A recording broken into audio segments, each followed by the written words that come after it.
espero que sea un poquito sencilla. ¿Por qué? Porque la idea es simplemente revisar algunos aspectos que utilizamos de la microbiología en el área clínica.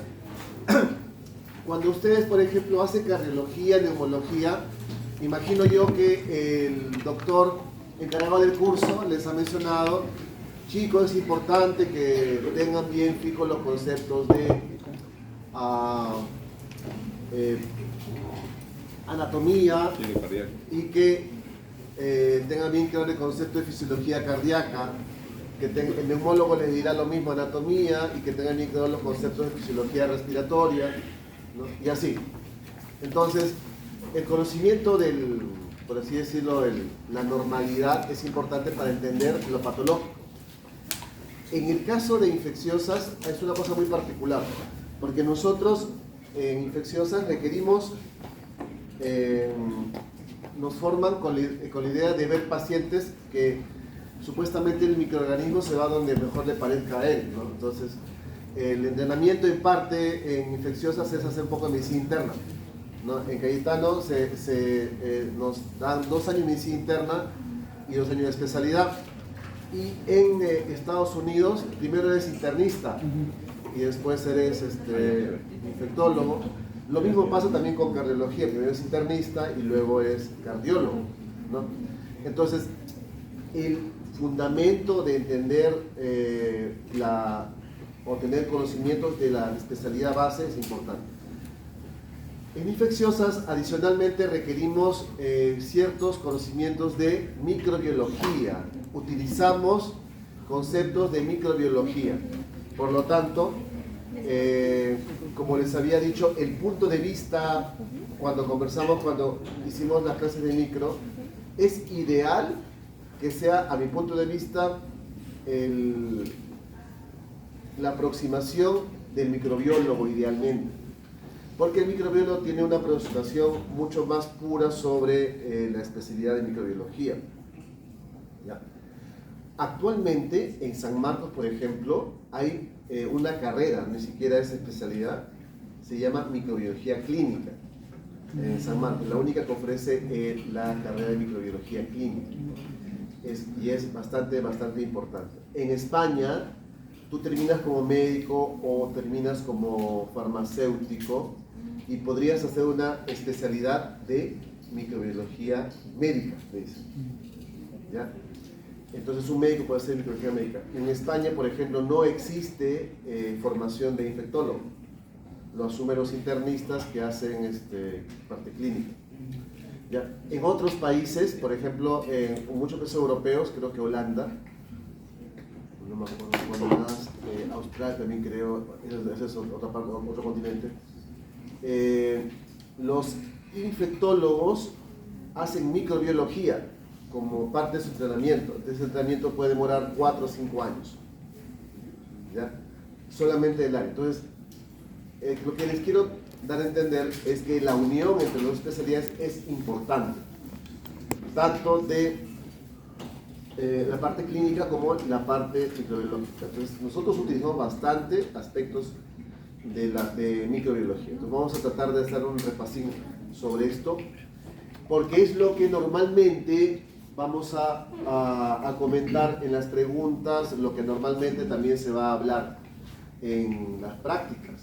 Les pueden preguntar a ustedes: a ver, por favor, tal bacteria, ¿es la positiva o la negativa? ¿Con qué tinción la tienes que ver a tal cosa? ¿No? Entonces ahí dice: ¿es adecuado que le hagas el homocultivo, le hagas el cultivo tal? Listo, ¿no? Ya peor aún te dirán: ¿cómo transportas tal muestra? ¿No? Ya. A la par de eso, a la delegada le envié un artículo, aunque no es el artículo en sí, sino es la guía de laboratorio en enfermedades infecciosas 2022, no lo recuerdo, de la Sociedad Americana. Lo que está en inglés, 120 Sí. páginas. Eso. No es para que lo lean todo, pero por ejemplo, le dije a su delegada que sería interesante que al menos lean la parte de hemocultivos.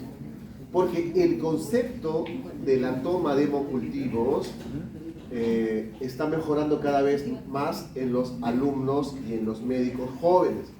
Los médicos viejos, lamentablemente, continúan con muchos errores, porque el aislamiento de un germen es importantísimo para el diagnóstico, pero sobre todo para el tratamiento. Si conoces tú el germen que está ocasionando el problema al paciente, tú puedes ofrecerle la mejor estrategia de tratamiento o incluso alternativas de tratamiento. ¿Ya? Por ejemplo, el día de ayer, el paciente con meningitis que ya nos pasaron el GeneXpert salió que es resistente a rifampicina, y es una pena, porque ¿cuál es el mejor medicamento que llega al cerebro anti-TB? La rifampicina. Entonces le vamos a quitar, lamentablemente, el mejor medicamento que llega al cerebro antituberculoso. Tendremos que ver qué hacemos. Nosotros justo cuando miramos el resultado, nos miramos las caras, porque ¿qué le vamos a dar? ¿No? O sea, porque va a ser todo un tema. Dios mediante, ojalá que se nos ocurra algo. Entonces, el diagnóstico microbiológico es importantísimo para la decisión del diagnóstico, para el diagnóstico y para la decisión terapéutica, ¿ya? Pero para eso hay que tener conceptos muy básicos, ¿no? Por ejemplo, cuándo tomo el hemocultivo, cuándo tomo un cultivo de orina, cuándo le doy un valor que sea colonizante, cuándo el valor que sea patogénico. Entonces vamos a empezar, ¿no? Doctor, una preguntita. ¿Uno de la toma de hemocultivo era una recomendación para práctica o teoría? Para la vida. Para la vida. Todo lo que se intenta enseñar al final es porque tiene que aprenderlo, ¿no? Idealmente Para la sí. práctica, claro. Para todo, y eso. O sea, si tú eres clínico, después digo, si eres administrativo y investigador, te entiendo. Pero si vas a ver pacientes, todo, sea cirujano, oftalmólogo, otorrino, más aún si eres internista, infectólogo, tiene que tener conceptos. ¿Por qué? Porque a veces es fácil, se le va a tomar un hemocultivo y le tomas un frasco, no vale. Deberías tomarle mínimo 2 o idealmente 3. Sets. Un set contiene 2. O sea, si te pido 2 sets, son 4 frascos. Pero ¿qué pasa? Le toman un frasco, ni siquiera un set. Y ahí sale todo. Y ahí dice, ya tomé. No has tomado nada. Si crece algo, Dios es grande, le ayuda. Pero normalmente la tasa de captura se incrementa con 2 sets. O sea, 4. 4. Y cuando hay endocarditis, mínimo le pides 3 sets, o sea 6. Eso está en la guía que les pasé. La validez del hemocultivo periférico es mayor ahora que cultivar de los catéteres. En mi época cultivábamos transcatéter periférico, ahí se llama. Pero ya se ha demostrado que es más válido que crezca directamente de la vena. Que el catéter puede estar contaminado, pero en mi época era diferente, eso ha cambiado.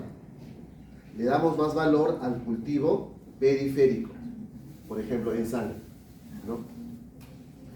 Los tiempos también, ¿no? No es indiferente si lo tomas con fiebre o sin fiebre, ¿no? Hay que tomarlo de brazos diferentes. Todo eso está descrito ahí. ¿De brazos? ¿Ya? Entonces tengan en cuenta eso. O sea, hay detalles muy inocentes que pueden ser importantes para el diagnóstico. ¿Ya? Por ejemplo, los abscesos idealmente deberían ser tomados en sala o directamente del absceso. Si tú tienes una canulita o un dren y dices, le voy a tomar el absceso, le tomo de lo que drena, del tubito. No tiene sentido. Porque puede ser que crezca un germen que no está al medio. Claro. ¿Entienden? Acá está la base, ¿no? La matriz del absceso, la puse está acá. Le pones un dren para que vaya y bota acá. Puede estar contaminado todo el tubo o puede estar contaminada la salida. Lo ideal es del centro. Si pudieras pulsar directamente el centro, o si pudieras abrir sacas un poco ya y lo limpias. Eso es lo que por eso los cultivos intrasop son muy importantes. Por eso también Ya que ustedes son la nueva generación, cuando están internos o ya médico tratando, digo, por favor, no te olvides de tomar un cultivo al cirujano, porque se olvida. Y el paciente no va a entrar otra vez a que lo operes para sacar cultivos. Yo no entraría, ¿no? Es una oportunidad perdida. La pus que tenemos en el paciente es una oportunidad perdida. Si encuentras un germen, genial. Los cultivos solo para gérmenes comunes, pero si el paciente tiene sintomatología de 2 meses o en lapso de 2 meses, tendrías que también buscar hongos, buscar micobacterias. Es posible, si hay sospecha de parásito, una prueba de parásitos en el material. Hay lesiones alrededor, tomar muestra para histopatología, para ver si hay cambios urgentes de infección. ¿Se dan cuenta? Nos valemos, lamentablemente, de pruebas lo más cercanas posibles al problema del foco. Y para eso hay que tener algunos conceptos muy claros. O sea, todo eso, ese desmembre está ahí. Ahí está dividido por sistemas: oído, otorrino, sangre, orina, sistema central, todo está ahí. Lo pueden usar como libro de consulta. Dice, el doctor me dijo tal cosa, vamos a ver, y no, esto no se toma. O se toma tal serología, está la serología de hepatitis, esas que cuestan de saber, ahí está todo también escrito. Es todo la guía de diagnóstico de laboratorio de la Sociedad Americana. Está bien, bueno, bien extenso, pero bien compendiado por... Las guías americanas son bien potentes, son muy fundamentadas. No solo mención, que tú te explica o te manda el artículo como tal. Así que ahí lo tienen. Acá vamos a hacer, como le digo, un panorama general, bien difícil de hacer todo. El Gram. La tinción de Gram es quizás la tinción más básica, ¿no? Imagino ustedes que ya lo han hecho, ¿no? Han hecho su práctica, ¿no? Luego de haber obtenido la muestra, de la forma en que fuera, ¿no? La pus, una impronta, ¿no? Una impronta sobre una herida, y luego de haber extendido la muestra sobre una lámina y hacer la tinción, ¿no? La idea es poder identificar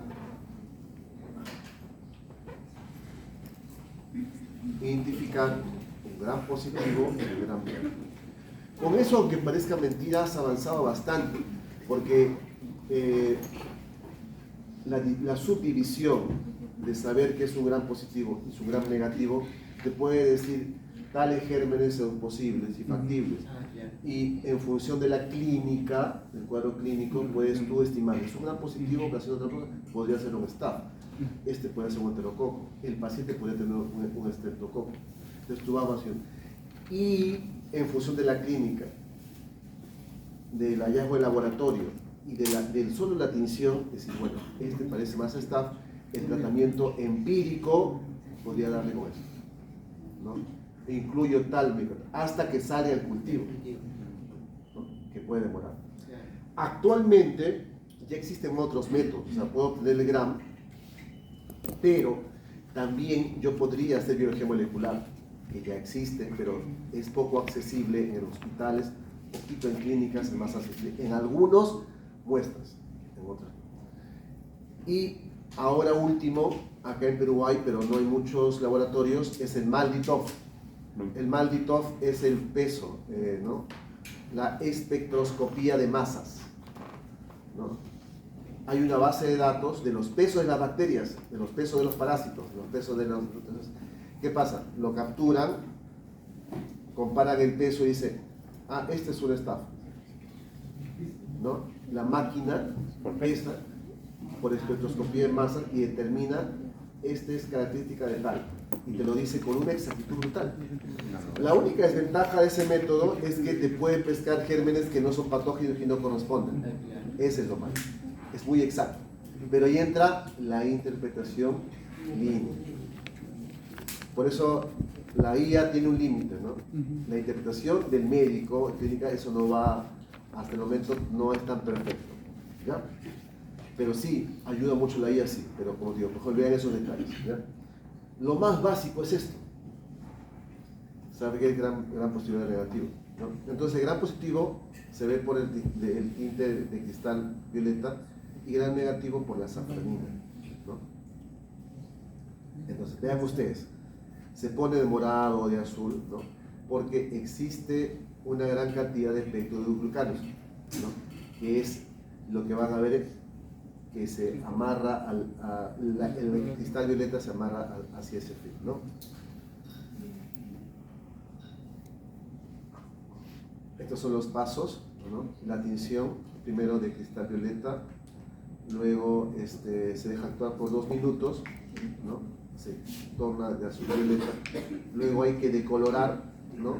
Para algunas gram positivas van a continuar con tal y otras, la gram negativa, se decoloran, y una vez que se decoloran se agrega la safranina, y si existen bacterias gram negativas, ellas van a quedar marcadas como tal, ¿no?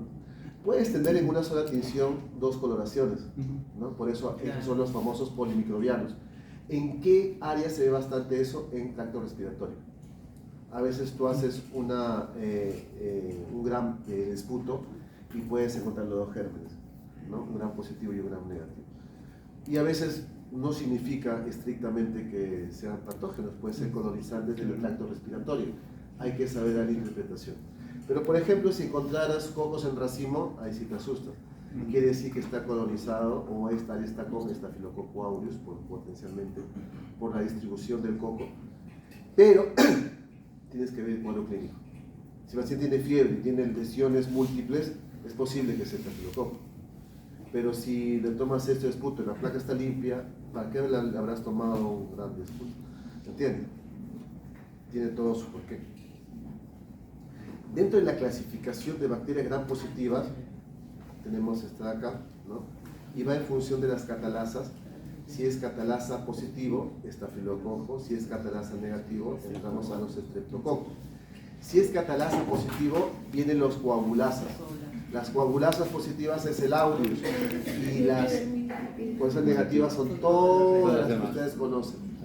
De todas ellas, la que ustedes tienen que tener miedo es esta de acá, la ludinensis. El aureus siempre da miedo, porque el aureus es bien patogénico. Uno de los que se comporta como aureus, siendo coagulasa negativo, es el lundunensis. El lundunensis.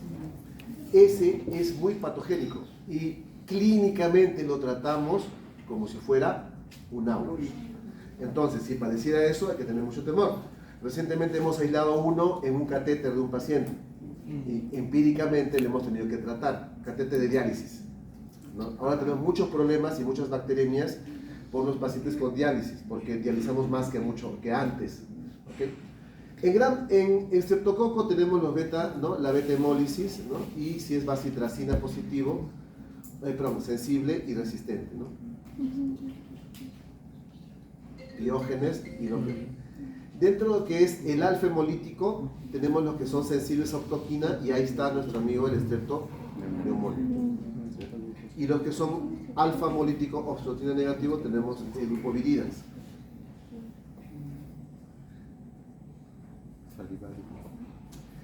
Dentro de los gram negativos, una forma de dividirlo, por así decirlo, práctica, y que lo vemos en el día a día, es si fermenta o no fermenta, ¿no? Glucosa. Ahí viene un punto muy importante. Actualmente se está incrementando bastante los aislamientos de no fermentadores, como por ejemplo Acinetobacter, Pseudomonas, Stenotrofomonas y Burkholerias. ¿Ya? Estos de acá, ¿no? Que son no fermentadores, está incrementando. ¿Cuál es el mejor ejemplo de fermentadores? Son las enterobacterias, es decir, la común E. coli, la Klebsiella, Enterobacter provocata. ¿Ya? Ellas son más frecuentes. Entonces, veamos desde ese punto de vista, ¿no?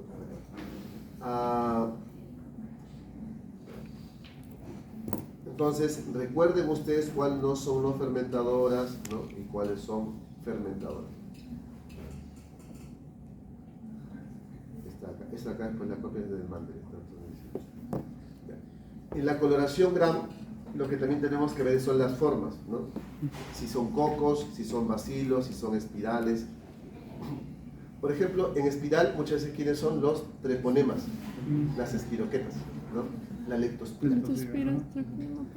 Ya, si son solos, si son en pares, son en cadena, en racimo. Aquí es muy simple. En racimo, por ejemplo, un coco nos ayuda mucho para pensar en qué, en aureus, ¿no? Si es en diplococo, nos ayuda, y es gran positivo, nos ayuda a pensar en posibles streptos, streptos no neumonas solamente, sino streptos. Y si es gran negativo, coco, ¿qué nos ayuda? Neisseria. Neisseria, ¿no? Entonces, importante, por ejemplo, ¿no? Si es a nivel, está introducido en un neutrófilo, Neisseria, gonorrea. Puede estar también todos los demás, pero uno más iría para el otro. Ya. En ramificaciones, si generan esporas, por ejemplo, ¿quién genera esporas? Los clostridios. Clostridium perfringens. Tetani. ¿Ya? Entonces podemos tener en racimos, podemos tener en, ¿no? Hay espirales, ¿no? Podemos tener cocos, acá hay cocos, ¿no? Bacilos. La coloración de 100 Nielsen, ¿no? Esta sigue siendo, y es una pena porque sigue siendo quizás el método diagnóstico más difundido en el mundo, ¿no? Pero tiene casi más de un siglo, ¿no? La coloración de 100 Nielsen. Aún todavía seguimos usando acá en el Perú, ¿no? Y en el mundo, ¿no? Porque no hay métodos tan exactos para TB actualmente. El biogeomolecular sí, con ciertas limitaciones de acceso. Se basa sobre todo en las paredes de ácidos micólicos, ¿no? Son ácido alcohol resistentes, ¿no? Ese es el término, tinción de ácido alcohol resistentes. Los gringos le dan una definición tal, ¿no? Con ese tipo de característica. En los que son calientes, las micobacterias, y los que son las tinciones modificadas, o la de Kinju, miren lo que te da: Lisosporidium, Ciclospora e Isospora. ¿Cuál es el que nosotros usamos bastante para, cómo se llaman estos agentes?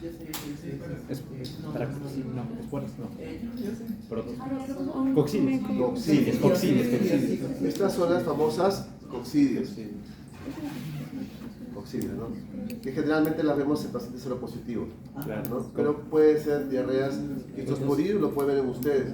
Si tomamos agua contaminada, se puede ver diarreas, pero se autolimita en nosotros. O sea, no hay necesidad de dar ningún antiparasitario. Mientras que en pacientes con VIH sí se puede dar, pero la solución es la inmunocompetencia, elevar la inmunocompetencia, y eso le ayuda.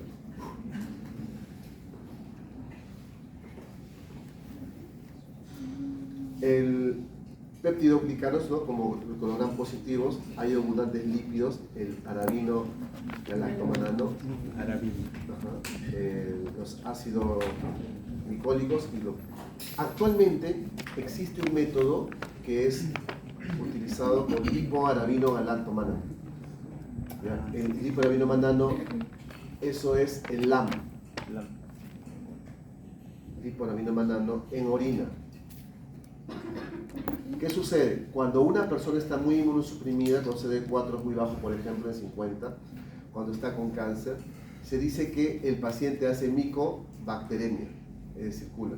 Y por lo tanto, pudiera ser que algunos restos y antígenos sean liberados por la orina.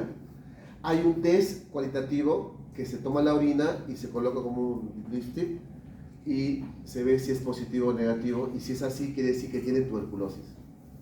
Pero se ha diseñado más para VIH y para pediátricos.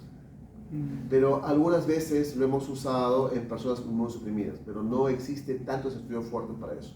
Pero en VIH sí. Si en VIH sospechamos que un diagnóstico de defensa por tuberculosis, podemos pedir esto, arabino manano. En Cayetano lo hace un laboratorio, y en un laboratorio privado por parte de su Asociación de Salud, que es una entidad que trabaja con Harvard, tienen esta prueba. Les cuesta 80 soles, 90 soles. Uno envía la orina y ya. Es una prueba muy útil, ¿no? Pero basado en esto, ¿no? En una particularidad de la bacteria, ¿no? Una parte de la bacteria. No, ¿eso incluye para descarte del TB pulmonar también? No, eso no es incluye. Ah, no. ¿Cómo? O sea, digo, si un VIH tiene TB pulmonar y le hago en orina, ¿puede que sea positivo también? Ah, buena pregunta. No, o sea, la necesidad de buscar en orina es para buscar TB extrapulmonar. Ya. Le puedes hacer, sale positivo acá, y si puede salir negativo acá, porque lo que estás buscando es TB extrapulmonar, ¿no? Porque la TB extrapulmonar es mucho más difícil de diagnosticar, y la TB en VIH es casi siempre, más del 50% es extrapulmonar. Por ese motivo es que ahí es útil, en ese escenario. Ya, entonces se forma un complejo de fucina y micolato, ¿no? Que forma una barrera que quiera salir de la fucina y se queda atrapado acá, ¿no? Esto es lo que genera la coloración de Cien-Nielsen, ¿no? Acá. ¿Ven? Estos son los bacilos de Koch, el bar, ¿no? El famoso bar. Los plasmodium, el Yemsa, right, ¿no? Eso es la famosa gota gruesa. La gota gruesa es fácil de hacer, ¿eh? O sea, ojalá que cuando estén en la selva puedan hacer. No es nada complejo. No, la gota gruesa es fácil. ¿No? Una gotita lo extiendes y lo puedes ver tranquilo, o le pones un right para tinción, ¿no? La tinción de Wright es lo que usamos para los hemogramas, ¿no? Para los hemogramas, en hematología van a ver, se usa tinción de Wright para ver todos los leucocitos, los glóbulos rojos, ¿no? Se ve como el Wright. Lo usamos básicamente Yemsa, ¿no? Esto es para, ¿no? Buscamos ahí plasmodiums, ¿no? Tinción de Yemsa, ¿no? También por acá plasmodiums, para buscar tiparosomas, clamidias y borrelias. Y también se puede usar para usar algunos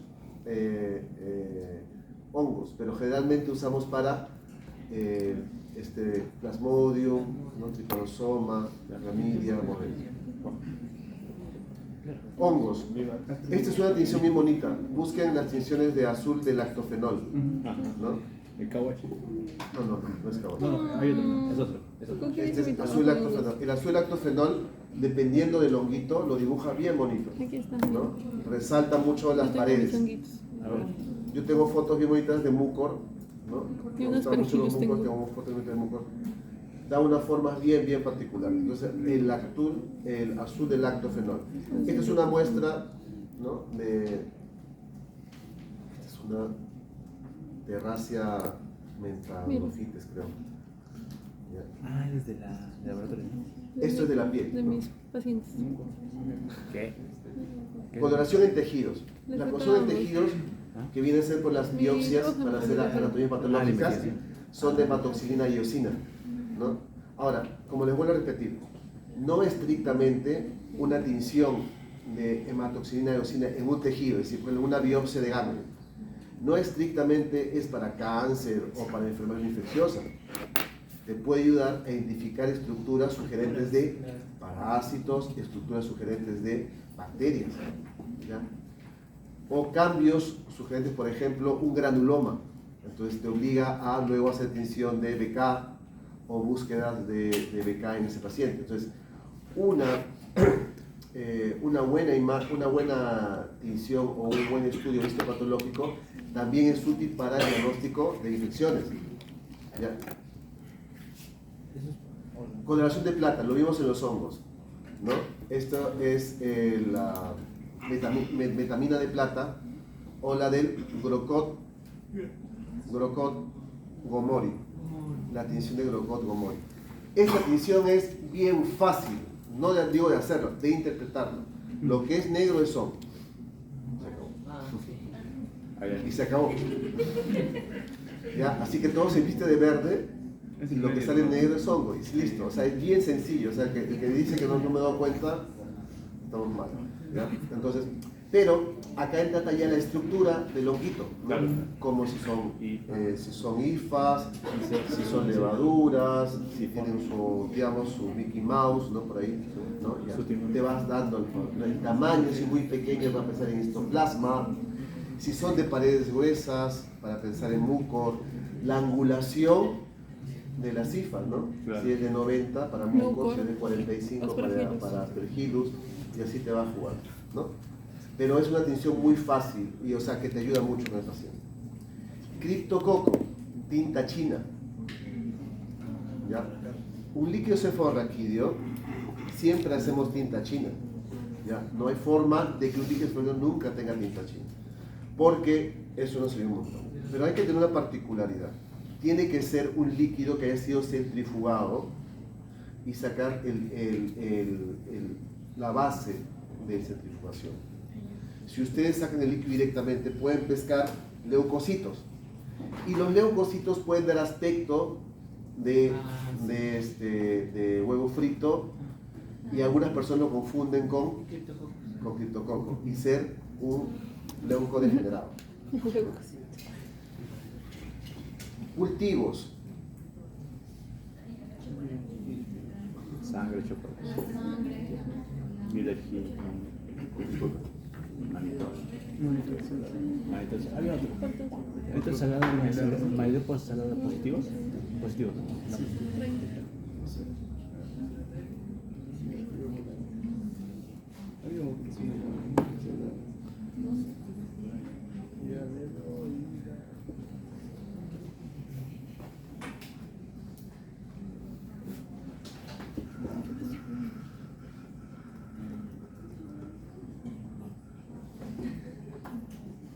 Ya. Los cultivos. Los cultivos, así como conversamos, lo que quieren hacer es darle las condiciones ideales, ¿no?, en un medio de cultivo para poder provocar crecimiento, ¿no? Una vez que tú provocas crecimiento en la placa, que es el método clásico, tú con una asa de siembra lo cultivas, lo colocas en un caldo, ¿no? ¿Se acuerdan? En el caldo. Y luego ves 1 o 2 días la turbidez, ¿no? Y después posteriormente ya haces la subdivisión en el cultivar, ¿no?, para hacer ya la susceptibilidad y todo eso. Eso es lo ideal, ¿no? Pero actualmente hay automatización. Hay máquinas como por ejemplo el Microscan, máquinas como el Phoenix y máquinas como el Phoenix, Microscan, y el que usamos bastante, el Vitek. Acá nosotros usamos bastante Vitek. Good Hope tiene Vitek, Cayetano tiene Vitek, ¿ya? Algunas tienen Phoenix o Microscan. Esas máquinas te abrían todo el proceso. El proceso en sí es ¿no? Plaquear, caldo, y luego de acá las pruebas bioquímicas para determinar, y luego las diluciones para ver la susceptibilidad a las drogas. La prueba bioquímica básicamente es para determinar qué tipo de bacteria es, ¿no? Si es un staph, si es un estrepto, el subtipo y todo eso. Y las pruebas de microdilución o de microdilución, lo que se hace es para determinar la susceptibilidad de determinadas drogas. Aparte de la forma cualitativa que hacemos por Kit Bauer con discos, ¿no? Eso lo han hecho en el laboratorio, ¿no? Sí. Aparte de eso. Entonces, ese método clásico. El método actual normalmente es por automatización, que vamos a ver al final. Entonces provocas crecimiento bacteriano en un tiempo determinado con la intención después de poder contrastarlo con antimicrobianos y poder determinar la susceptibilidad, ¿no?, en función del MIC, de la concentración inhibitoria mínima. Los gram positivos, ya habíamos hablado, lo dividimos por la catalasa, por la coagulasa y por el patrón de hemólisis, ¿no? Entonces las catalasas, para dividirlos entre staph y entre estrepto o enterococo. En el pasado decíamos que los enterococos eran un tipo de estreptos. Actualmente se sabe que son diferentes, ¿no? Una vez que ya tienes un coagulasa o un catalasa positivo, lo colocas en el área de los estafilos y ves si es positivo o negativo. Si es positivo es aureus, el de mayor temor.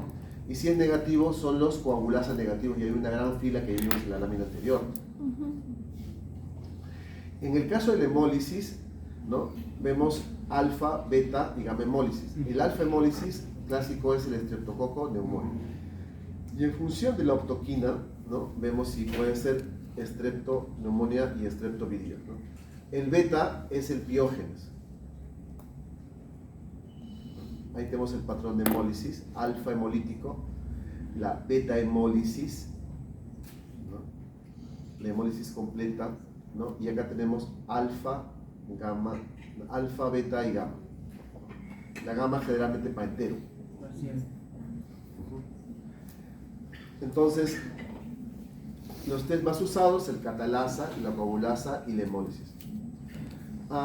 Si bien es cierto, esto de por sí no se hace como en mi época antes, que somos más de alumno, Claro. porque esto ya está automatizado.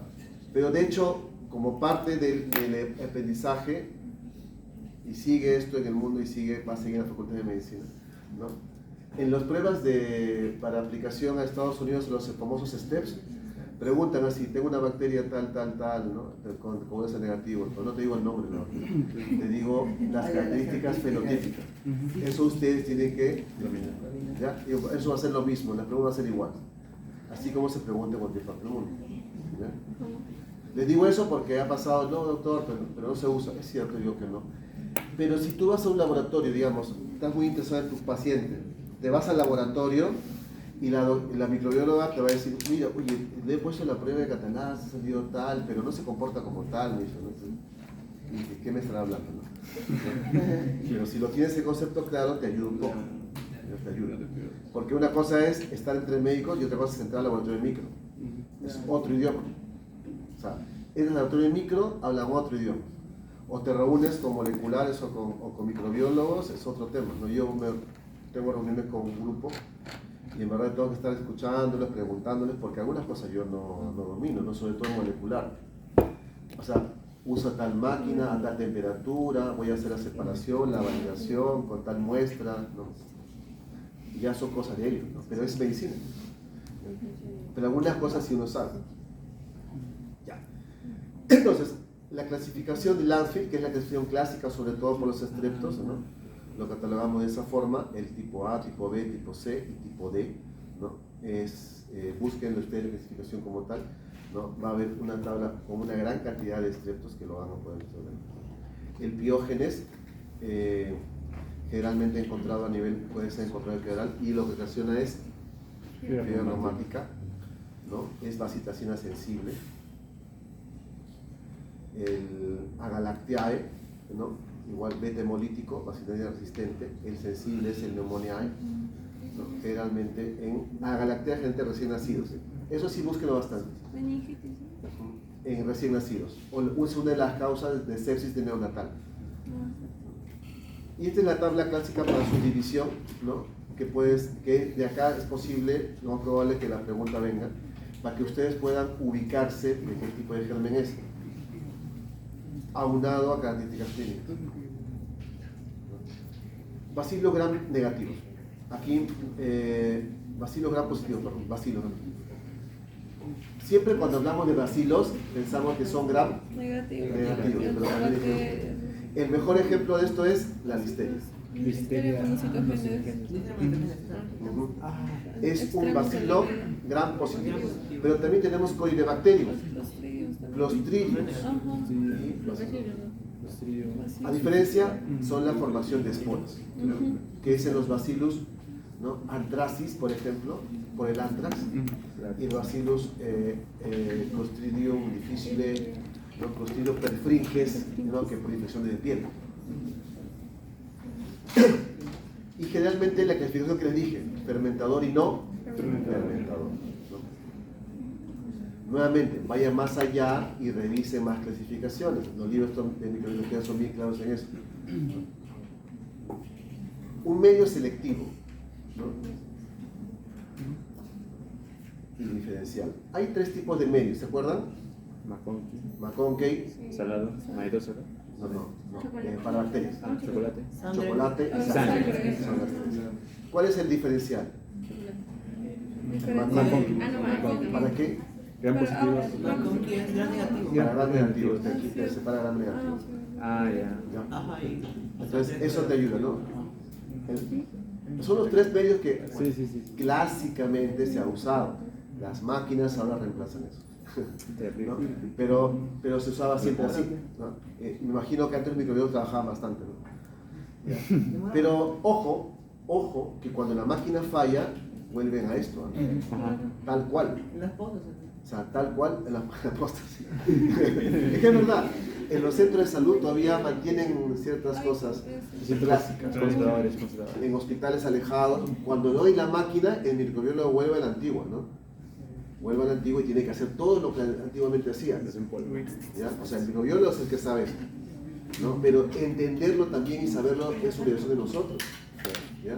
Porque imagínense, la máquina se malogró, no sé, pues en Cusco, en Chuquivilca, métete a hacer esto, ¿no? Y dice, uy, no me acuerdo. Y si te acordaras, te ubicarías mejor con el paciente, ¿no? Raciones capsulares, ¿no? Sobre todo los que tienen cápsula, ahí está estreptococo, hemófilos, Klebsiella, Neisseria, ¿no? Algunos especiales, agar chocolate para influenza. El Tiger Martin para Neisseria. Ahora, si los laboratorios lo hacen, no lo hacen frecuentemente, ¿no? Pero si tú quieres pedir un cultivo específico para gonorrea, Tiger Martin. Tuberculosis, el clásico es Lowenstein Jensen, demora 45 días, ¿no? El McConkey, ¿no? Es para enterobacterias, para gram negativos, ¿no? Fermentadores de lactosa. Legionella es el agar extracto de, ¿no? de charcoal. Y el agar saburó, ¿no? El agar saburó, para hongos. ¿No?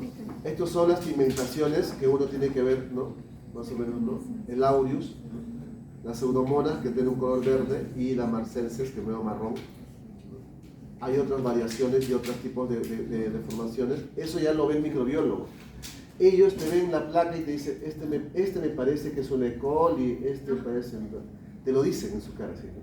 Porque tienen, o sea, ¿han visto cómo agarran la plaquita? ¿No? Agarran acá, siempre está hacia abajo, y agarran así, porque la parte clara está acá, se pone así. Y cuando agarra dice, esta que ves acá tiene compostura que parece cremoso, parece tal. Este que veo verde parece pseudomonas. En un buen microbiólogo le acierta, ¿eh?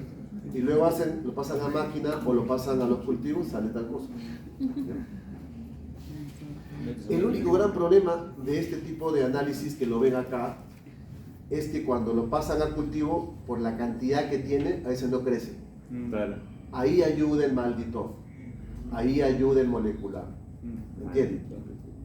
Entonces vas acá y dices, pero yo he visto este, y tú lo dices, acá está este, lo metes a la máquina o lo metes al medio y no crece. Entonces esa es la dificultad. Hongos, ¿no? Vamos a hacer acá. Levaduras propiamente dichas, hongos filamentosos, hongos dimórficos, ¿no? Eso ya hemos visto, estas láminas se les he presentado en la clase del micro, ¿no? Tenemos las levaduras, el cripto y las levaduras, la cándida, ¿no? ¿Por qué like? Porque tiene pseudo hifas. El cripto no tiene pseudo. Los filamentosos, ¿no? Es los que por los septos y por la angulación, ¿no? Y los famosos dimórficos, ¿ya? Esa es la clasificación. Al final, resumido acá, ¿no? Porque es importante de que tengan en cuenta, por ejemplo, si se enfrentan a tal o cual hongo, ¿no? Las cándidas, levaduras con generación de pseudohifas y su tubo germinativo. Ya para terminar, ahora, ustedes tienen el laboratorio que está ahí, que en el pasado, no es que tanto te explique esto, ¿eh? Ellos asumen que esto tú lo sabes. Claro. Y lo que te explica de guía lo va cuando lo revisen hoy día, te dice el método tal, hay que hacer en tal condición, se hace tal cosa, te dice qué hacer. ¿Ya? Asumiendo que sabemos un poquito de microbiología. Así es la vida. Este es el byte, esta es la máquina. Entonces, ¿qué hacemos? Tenemos la placa, tú puedes plaquear, ¿no? Y crece, sacas caldo y del caldo lo metes al byte, que son unas plaquitas bonitas. Son unas plaquitas con unas subdivisiones y lo colocas ahí y lo metes en la máquina y la máquina se encarga. Un día después te dice una alerta que la bacteria es un estreptococo neumonía. 18 horas después te dice, acá está la susceptibilidad. Y ya está. Todo el proceso que hacían los microbiólogos manualmente se resume en la máquina. Pero igual tienes que cultivar. Claro. Igual tienes que plaquear una pequeña parte. Ahí está la dificultad de las bacterias infecciosas, que se toma al menos, con el mejor método, 2 a 3 días. Ahí reemplazan los moleculares, que te pueden saltear todo eso y dar por lo menos de un día. 6 horas, 2 horas, depende de la máquina. Y te dice, tiene tal. La única dificultad de ese método es que no te dice la susceptibilidad. Molecular. La prueba molecular no dice susceptibilidad. ¿Cómo reemplaza la prueba molecular eso? Con la búsqueda de gen de resistencia. Eso sí te puede decir, oye, tu E. coli tiene carrapenemasas. La carrapenemasa tipo NDM. Ya te ayudó. Pero no te dice, oye, ¿serás sensible a quinolona? No, no te dice. Solo te dije eso, nada más. ¿Entiendes? ¿Qué método te puede decir todas estas cositas chiquitas, detallosas? Es secuenciamiento. El secuenciamiento es búsqueda de 16RN. Eso es secuenciamiento, el whole sequence, ¿no? Que es secuenciamiento total.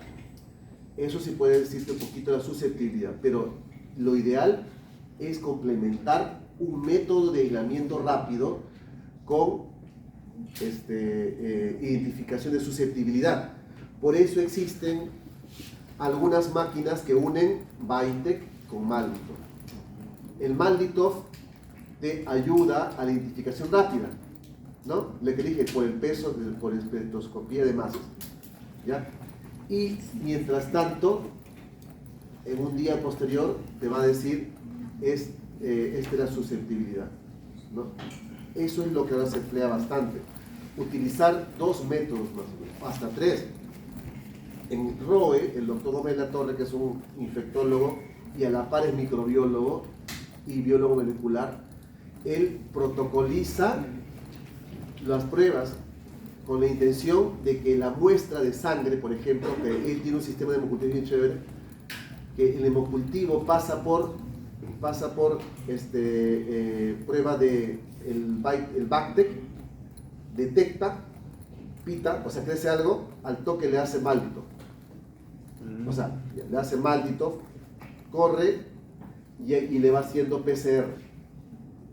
Y a la par le va haciendo susceptibilidad. Entonces la cosa es que en un día, o a veces 18 horas, te puede decir, el germen es tal.